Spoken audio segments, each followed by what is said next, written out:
Toutes ces œuvres de lumière et de mouvement essayaient de faire sentir au spectateur ce concept d'instabilité, de façon que, même de manière imprécise, elles incitent à une volonté de changement, de renouvellement et de transformation.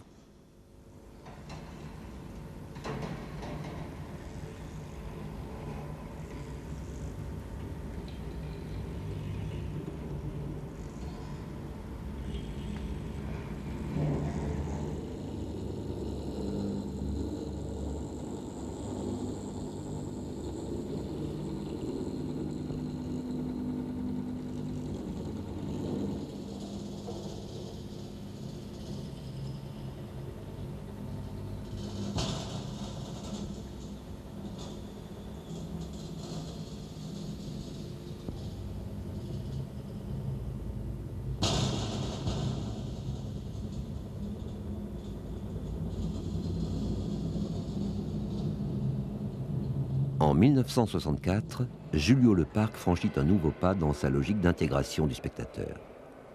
Il expérimente et met en pratique dans ses salles de jeu son concept de mouvement surprise. Des éléments fixes, statiques, immobiles, sans aucune valeur en soi, sont mis à la disposition du public, qui, à l'aide d'un petit tableau de commande électrique, met en action ces éléments. Il provoque et découvre ainsi dans le même temps l'effet de surprise. Ces travaux ne sont pas seulement présentés un par un, mais aussi en groupe de plusieurs éléments, ce qui peut donner lieu à une sorte d'orchestre que le spectateur actionne à son gré, en appuyant sur 1, 2, 3 boutons à la fois, mettant ainsi en mouvement l'ensemble de la proposition.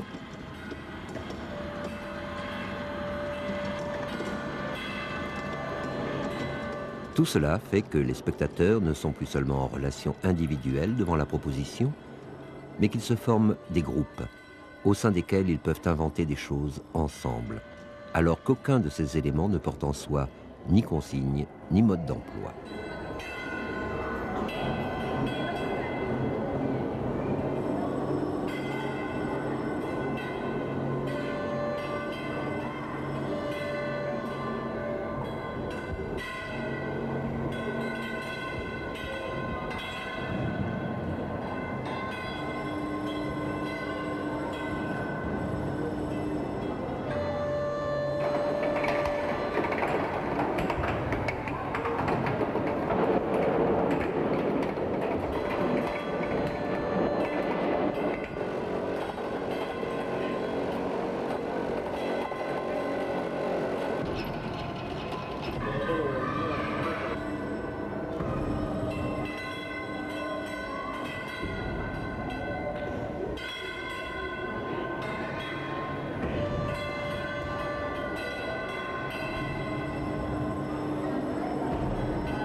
Le rôle de ces salles de jeu ne se limite pas à transformer le spectateur en simple presse-bouton. Elles sont là pour dégeler le spectateur, qui adopte rapidement un comportement actif à l'opposé du visiteur passif et compassé que génèrent trop souvent les grands musées.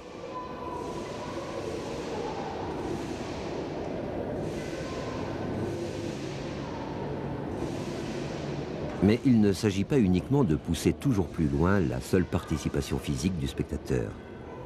À partir de 1968, certains jeux comme Renverser les mythes ou Identifier vos ennemis sont accompagnés d'un petit questionnaire qui donne la possibilité au spectateur d'exprimer ses réflexions sur les éléments livrés à sa considération.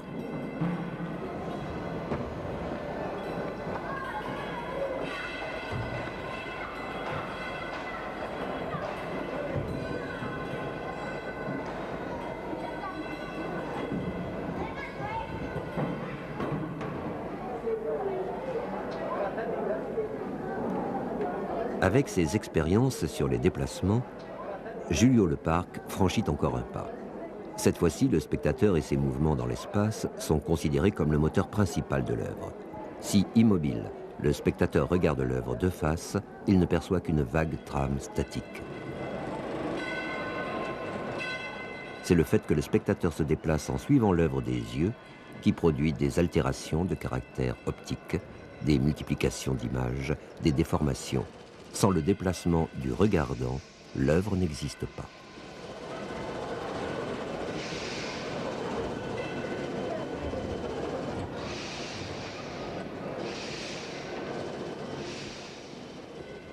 Étant parti d'expériences purement optiques, Julio Leparc est arrivé à une implication quasi totale du spectateur. Toutes ces expériences font sentir au public que sa présence est primordiale et incontournable. Et qu'à travers sa perception rétinienne, ses déplacements, sa participation ludique et sa réflexion, il est partie intégrante de l'œuvre au sein de laquelle il tient une place centrale.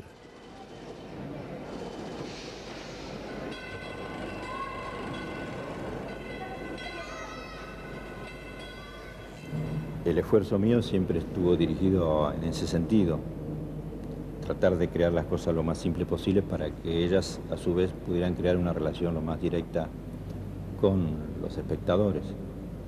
Mis preocupaciones han ido en el sentido, pero lo que estábamos hablando antes era del arte en general y de las políticas culturales, que no necesitan del espectador. El arte contemporáneo prescinde del espectador, no lo necesita. Al mismo tiempo, en algunos casos podría serle molesto.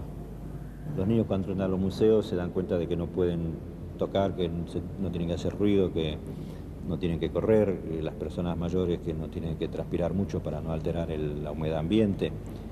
Y todo eso ya te está condicionando a una situación de pasividad, de inferioridad, de dependencia. Y además nadie te va a pedir, en ningún lugar nadie te pide a nadie de pedirle, bueno, ¿qué pensó usted de lo que acaba de ver? No te piden, no te preguntan, ¿no? Además que no serviría para nada dentro del contexto actual de las cosas. Si las políticas culturales y los medios de difusión que existen a nivel oficial, en vez de plegarse a lo que hace el mercado, inventaran nuevas formas y con lo que ya tienen, pudieran hacer cantidades de cosas diferentes, sobre todo ir descubriendo otros criterios. La gente tiene criterios, pero esos criterios no son nunca recabados. Y eso fue una idea que le di forma cuando vine aquí a Buenos Aires, después de haber estado en la Facultad de Arquitectura, en Bellas Artes, en talleres, en discusiones con artistas públicas en el Centro Cultural del Teatro San Martín. Y se transformó en una propuesta que yo le llamaba Cabildo Abierto de las Artes Plásticas y que pensaba que en ese momento era muy oportuna para la Argentina, que acababa de salir de todos esos años de dictadura. La intención mía era de que, bueno, que pintores, grabadores, dibujantes, toda clase de creadores de las artes plásticas, mismos artesanos, directores de galería, gente que se ocupa de la venta de las obras de arte, críticos de artes, funcionarios oficiales, directores de museo, secretarías de cultura de toda naturaleza a nivel provincial o municipal, gente que se ocupa de la cultura en los clubes mismos privados o en los sindicatos, aunque sea en manera limitada, que toda esa gente se reuniera y que debatieran el actual problema de la plástica argentina dentro de su contexto nacional, dentro del contexto de América Latina y dentro del contexto internacional, con todos los problemas que tocan al hecho artístico actual, como es el estatuto del artista, su funcionamiento, las relaciones con el mercado, los intercambios, los sistemas para difundir la obra, para valorarla, y después cantidad de otras cosas que podían ir surgiendo de esas discusiones a medida que das la ocasión a la gente que tiene ya una responsabilidad práctica, cotidiana.